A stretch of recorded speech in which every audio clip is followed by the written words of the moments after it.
I never thought I'd set foot in that town again. 10 years was a long time to be gone, but not long enough to forget. I didn't even come back for closure. I came back because I had to. My mom had passed while I was away, and I never got to say goodbye.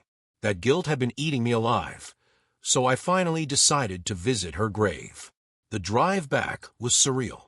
Every road, every building, every damn tree had memories attached to it. The place hadn't changed much, just like how I remember it when I left in a hurry, heartbroken and angry. I parked outside the cemetery, gripping the steering wheel so hard my knuckles turned white. My reflection in the rearview mirror looked like a stranger. 10 years older, 10 years colder. Taking a deep breath, I stepped out and made my way through the rows of graves until I found hers. "Hey, Mom," I muttered, kneeling. "Sorry it took me so long." I sat there for a while, just talking. I told her about my life, how I moved from one city to another, never staying anywhere too long. How I tried to build something for myself, but nothing ever felt like home. Maybe because home wasn't a place, it was people. And the ones I trusted had shattered everything. The wind picked up, rustling the leaves, and then I heard a voice behind me. A voice I hadn't heard in a decade. "Michael." I turned slowly, and there she was. Dawn. My ex-wife. The woman who had wrecked my life. She looked different, but not enough to fool me. A little older, maybe a little thinner, but those eyes? Still the same. Still full of secrets. I stood up, feeling the old rage creep up my spine, but I forced myself to stay calm. "Dawn," I said flatly. She swallowed, gripping the strap of her purse like it was the only thing keeping her together. "I didn't know you were back." "Yeah, well," I said, shoving my hands into my pockets. "Didn't think I'd see you here either." Her eyes flicked to my mom's grave, and something crossed her face. Guilt, maybe? Regret? Hard to say with her. She always had a way of twisting emotions to suit her. "I come here sometimes," she murmured. "Your mom. She was a good woman."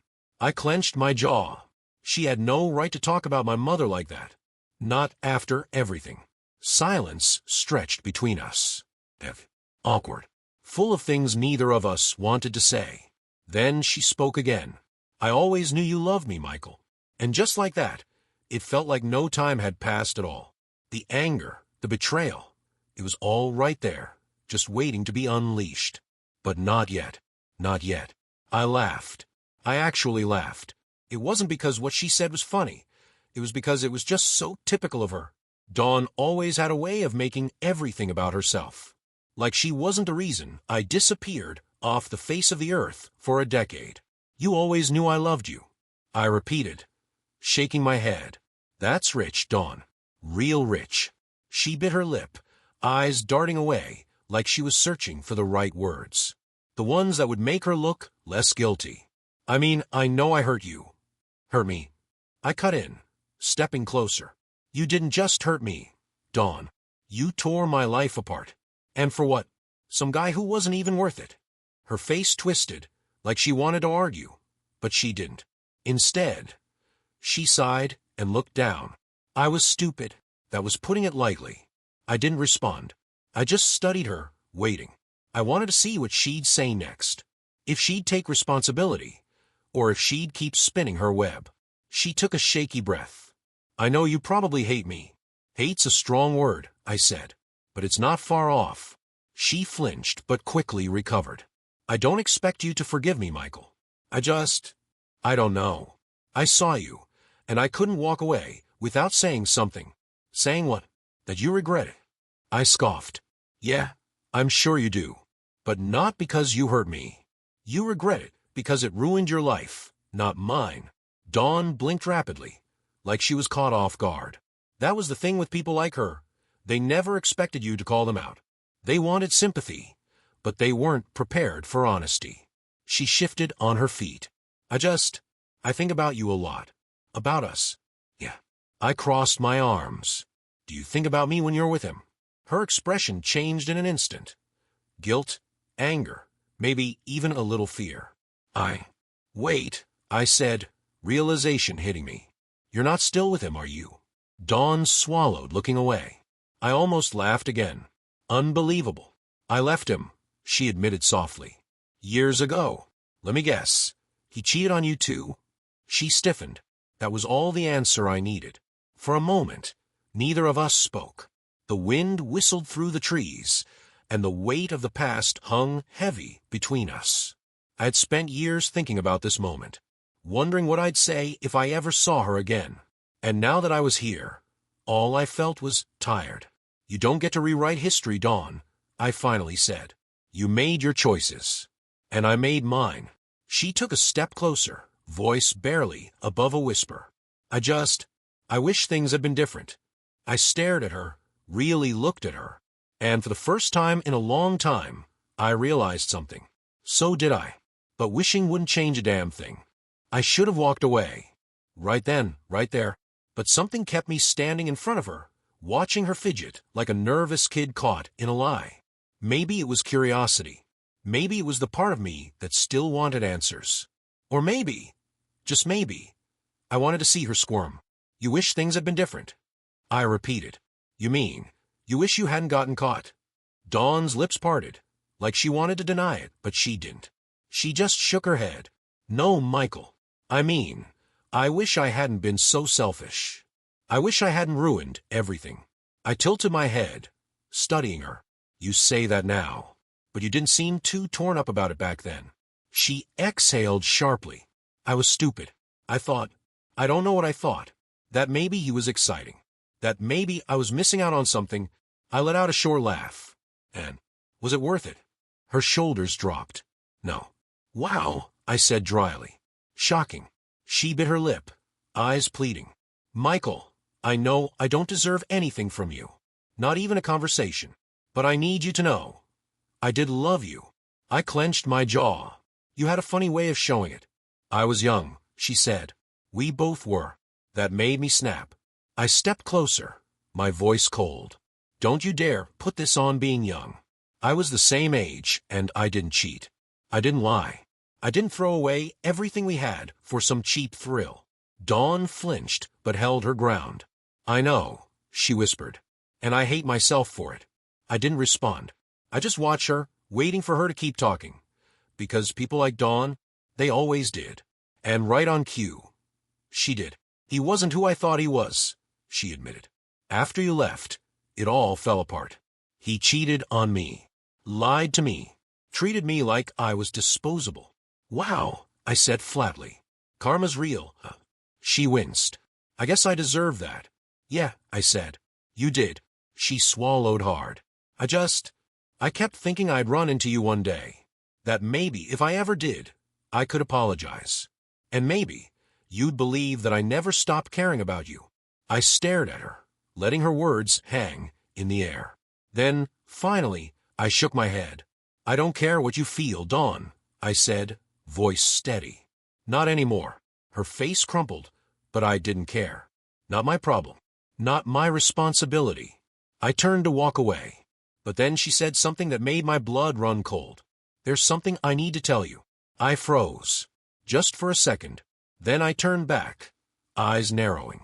Don't, I warned. Don't start with more lies. She shook her head. It's not a lie. It's about, she hesitated. It's about why I cheated. I clenched my fists, every instinct telling me to walk away. But I didn't. Because deep down, some part of me still wanted to know. I should have walked away. I wanted to walk away. But Dawn knew exactly how to sink her claws in. She always did. So I stayed. Go on then, I said, crossing my arms. Tell me why you threw everything away. She hesitated, shifting on her feet, like she was debating how much to say. Classic Dawn. Even now, she wasn't sure how much truth was safe to let out. I was scared, she finally said. Of us. Of how much I loved you. I actually laughed at that. You cheated because you loved me. She flinched, but pushed on. It sounds stupid, I know. But I was young, and things were getting serious. Marriage, a house, a life together. I wasn't sure I was ready. And then She stopped, biting her lip. Let me guess, I said. He made you feel young and free. Made you feel alive. Her face twisted. No, it wasn't like that. Then what was it like, Dawn? Because from where I stood, it looked a hell of a lot like you picking him over me. She exhaled shakily. He told me things. Said you were holding me back. That you didn't really love me. You just needed me. I froze. That was low. Even for him. Dawn took a step closer. I was stupid enough to believe him. And by the time I realized I'd made a mistake, it was too late. I studied her, trying to see past her words. Was this another excuse? Another attempt to make herself look like the victim? Why now? I asked. Why tell me this now? She hesitated, then dropped her gaze. Because you were right. It wasn't worth it. And I lost the only real thing I ever had. I swallowed hard, ignoring the way my chest tightened. No, I'm not doing this again. You didn't lose me, Dawn, I said coldly. You threw me away. She sucked in a breath, but I didn't give her a chance to respond. I turned and walked away, my heart pounding. I had my answers, or at least I thought I did, until she called after me. There's more. I stopped dead in my tracks. Michael, she said, voice shaking. There's something else you don't know. I turned slowly, dreading whatever came next, because something in her face told me. This wasn't just another lie. I didn't want to hear it. Whatever excuse, confession, or half-truth Dawn was about to spill, I knew it wouldn't change the past. But something in her face, some mix of fear and hesitation, kept me from walking away. I exhaled sharply, rubbing a hand over my face. All right, I said, my patience hanging by a thread. What is it? She hesitated, then looked around like she was afraid someone else might hear. Not here, she whispered. I stared at her. Are you serious? Please, Michael. Her voice cracked. Just 5 minutes, somewhere private. Against my better judgment, I nodded. We ended up at a diner down the street. The same one we used to go to after late-night drives. The place hadn't changed a bit. Same checkered floors, same flickering neon sign outside, same smell of coffee and grease. But it didn't feel the same. We sat in a booth, across from each other, the silence stretching between us. Talk, I finally said. Dawn took a deep breath, gripping her coffee cup like it was the only thing keeping her grounded. I lied to you back then, she admitted. About everything. I leaned back, arms crossed. No kidding. She winced but continued. It wasn't just some meaningless affair. It wasn't just about feeling free or reckless. Her fingers tightened around the cup. It was planned. I frowned. What? She swallowed hard. He wanted to break us up, Michael. He made sure it happened. I blinked, caught off guard. What the hell are you talking about? Dawn looked up, guilt written all over her face. He set me up. He knew exactly how to manipulate me. I didn't realize it at the time, but he pushed me into it, little by little, planting doubts about you, making me second-guess everything. He made sure you caught us that night. He wanted you to see. My blood ran cold. I had spent years thinking she cheated because she was selfish, because she wanted something new. But now she was telling me, what? That it was a setup, that he had played her like a puppet. And worse, she let him. My jaw clenched. Why are you telling me this now? Because I need you to know, she whispered. I need you to understand that I didn't just wake up one day and decide to ruin everything. I was weak, but he wanted to destroy you, Michael. And I let him. I stared at her, my pulse pounding in my ears. I had spent 10 years running from the past, but now it felt like the past was hunting me. I gripped the edge of the table, trying to process what she had just said. He wanted to destroy me. I repeated, my voice low. Why? Dawn shook her head. I don't know. Bull, I shot back. You knew him better than anyone. You spent months sneaking around with him. You expect me to believe you never asked? She flinched. At first, I thought he just cared about me, that he was looking out for me. I scoffed. Right. Because my best friend suddenly decided to look out for my wife instead of me. Makes sense. She swallowed hard. Michael, I didn't see it back then. But now, when I look back, everything was calculated. The way he talked to me, the way he made me doubt you, She hesitated. He'd say things like you were too safe, too predictable, that maybe I needed someone who could challenge me, excite me. I clenched my jaw. And you ate it up. Tears welled in her eyes. I was stupid. I ignored that. So what happened after I left? You two played house for a while. And then what? He got bored. Her breath hitched. He cheated on me. Almost immediately. I shook my head with a humorless laugh. Could have seen that coming from a mile away. He was never serious about me, she admitted. I was just a tool. Once you were gone, I didn't matter anymore. He moved on like I was nothing. For years, I had thought about that night. Thought about him. I never understood why he would do that to me. Not just take Dawn, but rub it in my face. Now, things were starting to make an awful kind of sense. He wanted to break me, I murmured. Dawn nodded. I exhaled sharply. Why, Dawn? Why would he do that? She hesitated, then lowered her gaze. I think he was jealous. I frowned. Jealous. Of what? Of you. Your success. Your future.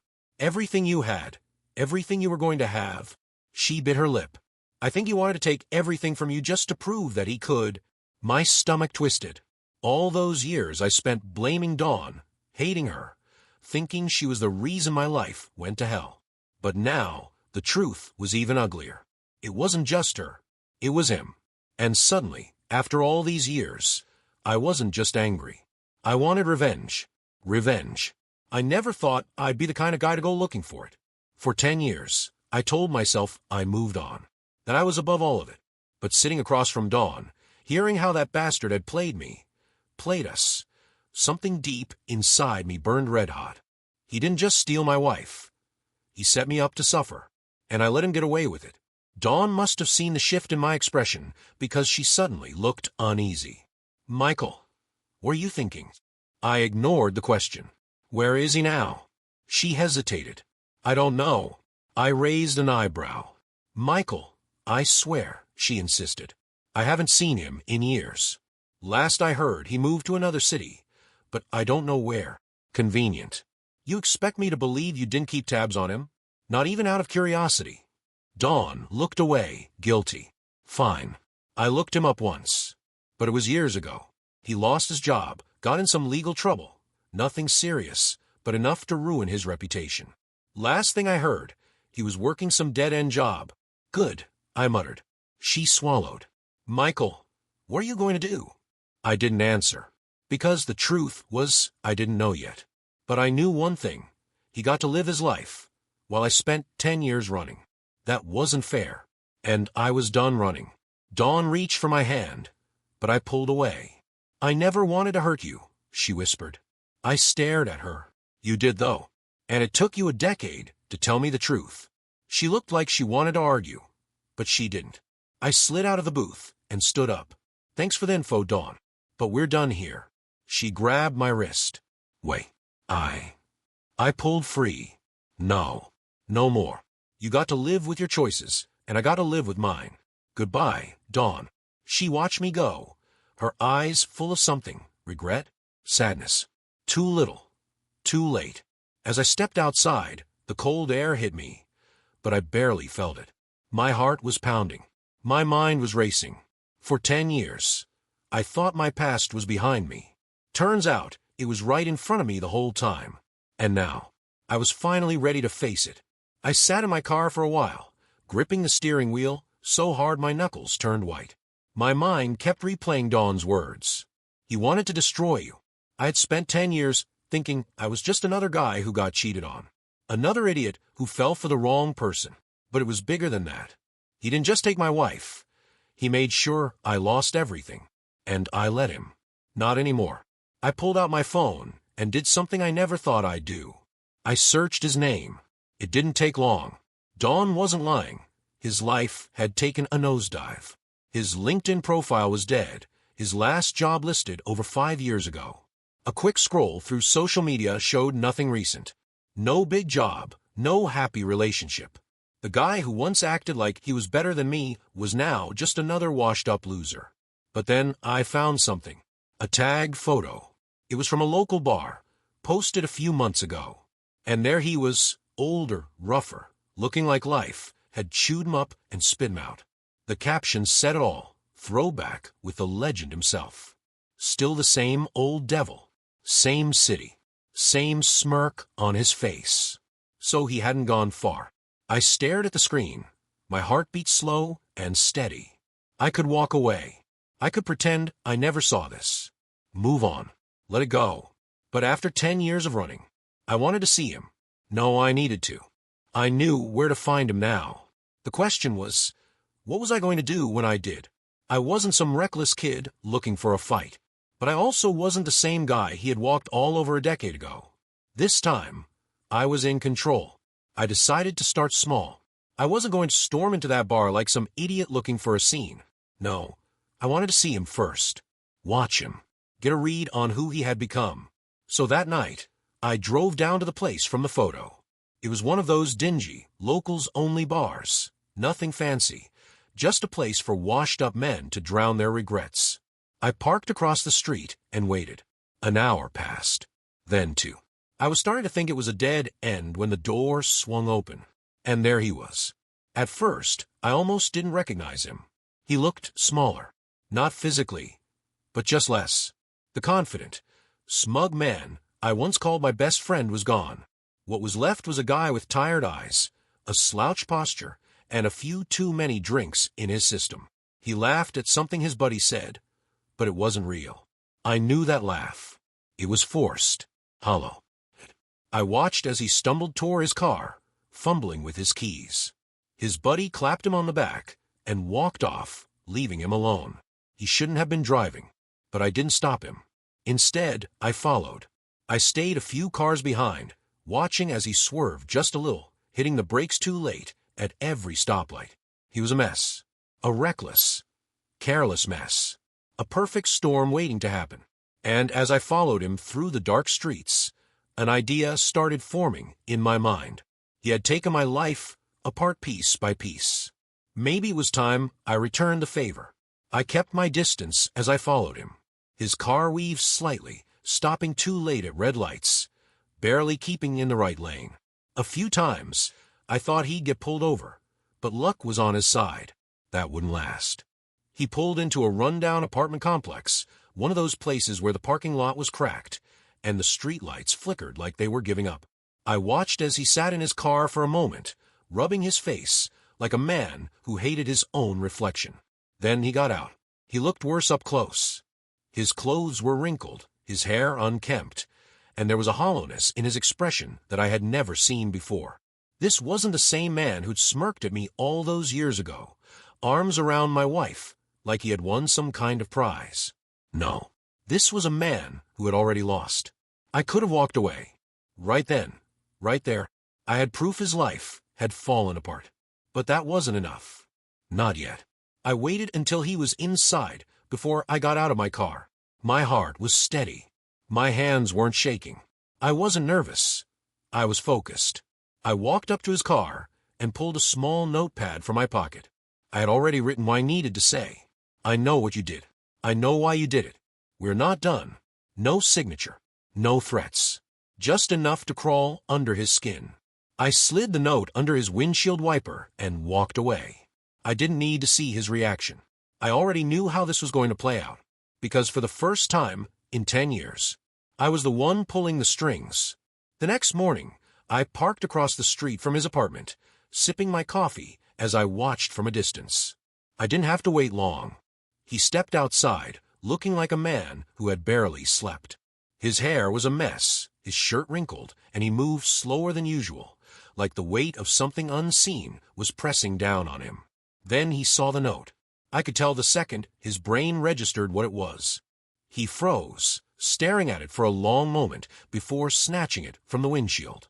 His eyes darted around, scanning the parking lot, looking for me. I smirked. He read the note. His face twisted, his jaw tightening. I could see the gears turning in his head, trying to figure out who left it. Then he crumpled the paper in his fist and glanced around one more time before heading back inside. Good. I wanted him paranoid. I wanted him second-guessing everything. I wasn't just here to confront him. That would have been too easy. Too quick. No, I wanted him to feel what I felt. The slow, creeping dread. The uncertainty. The feeling that something was closing in on him, and there was nothing he could do to stop it. I took another sip of my coffee, satisfied. This was only the beginning. For the next few days, I kept the pressure on. I didn't do anything big, just small, subtle things to get inside his head. I left another note on his car, this time shorter. You haven't changed. That's the problem. No name. No explanation. I watched from a distance as he found it.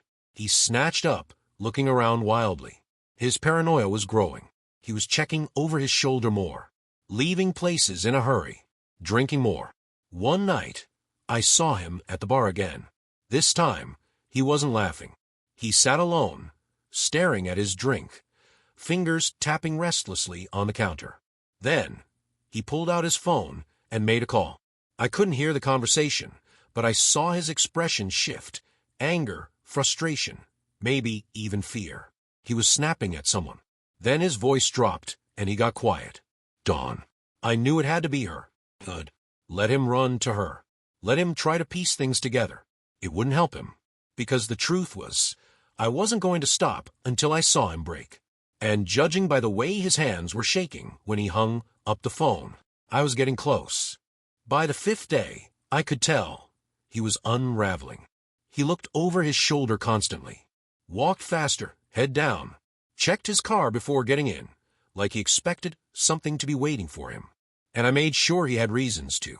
Another note, this time, taped to his apartment door. Losing sleep, you should. I watched from my car as he found it. His hands shook as he ripped it down. He paced in the hallway for a minute, muttering to himself before storming inside. The next day, I saw him again at the bar. Only this time, he wasn't drinking alone. Dawn.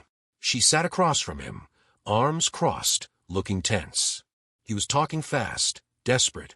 I could almost hear him from where I was sitting in the back corner, hidden in the dim light. She shook her head, looking frustrated. He grabbed her wrist, too hard. She yanked it back. Interesting. Dawn didn't stay long. She threw some cash on the table and walked out, leaving him there, gripping his hair like his world was closing in. I followed her outside. She didn't see me at first, just stood by her car, taking deep breaths. When I finally spoke, she jumped. Bad night?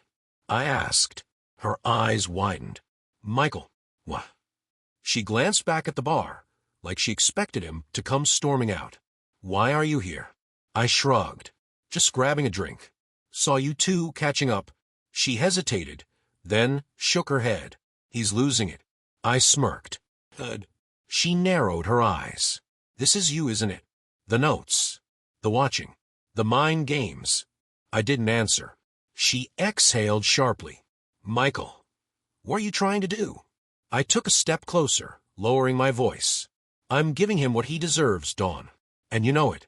She looked away, jaw clenched. Then she said something that caught me off guard. He deserves worse. For the first time, I saw something in her eyes that wasn't regret. It was hate. And suddenly, I realized, maybe I wasn't the only one who wanted revenge. Her words hung in the air between us. He deserves worse. I studied her face, trying to read what she wasn't saying. Dawn had always been good at lying, but this felt real. You mean that? I asked. She let out a shaky breath. You have no idea what he put me through after you left. I raised an eyebrow. Try me. She hesitated, then looked around, like she was making sure no one was listening. After you left, he changed. Or maybe he was always like that, and I was too blind to see it. Her voice was tight, controlled. He was controlling, manipulative. He'd gaslight me constantly, make me think I was the problem. The fights got worse, and then she stopped, swallowing hard. I felt my jaw tighten. Then what? She exhaled slowly. Then he got physical. I stared at her, my fists clenching. He hit you. She nodded, but her expression didn't waver. Not at first. It started small, grabbing my arm too hard, shoving me when he was mad. But it escalated, and every time, he had some excuse. He'd say I pushed him too far, that I deserved it. And She stopped, shaking her head. I believed him. I didn't know what to say. Not because I felt bad for her. I wasn't there yet. But because for the first time, I saw her for what she really was. Not just the woman who betrayed me, but the woman he broke, too. You never told anyone. I finally asked. She laughed bitterly. Who would believe me? I was the cheating wife, remember? I burned every bridge. He made sure I had no one. I exhaled sharply. How did you finally get away?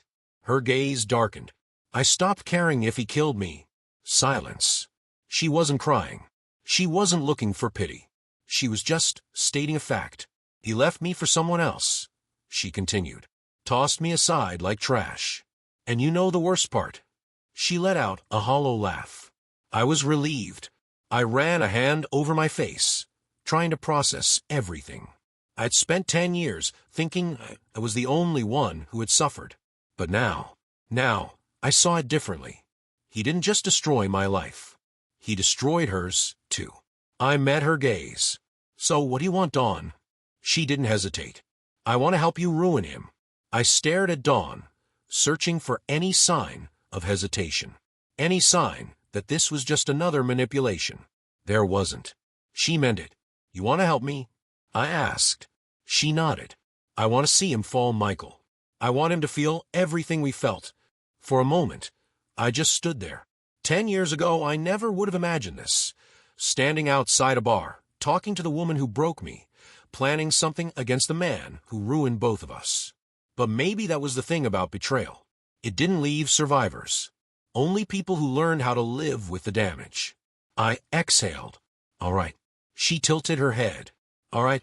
You want in? Fine. But we do this my way. A flicker of something. Satisfaction. Maybe even excitement. Crossed her face. Deal. I turned to leave. But before I did, I looked back at her. One more thing, Dawn. She raised an eyebrow. What? I stepped closer, lowering my voice. You don't get to play the victim in this. We're not friends. We're not fixing anything. When this is over, we go our separate ways. She swallowed, then nodded. I understand. Good. Because this wasn't about healing. It was about justice. And by the time we were done, he was going to wish he never met either of us.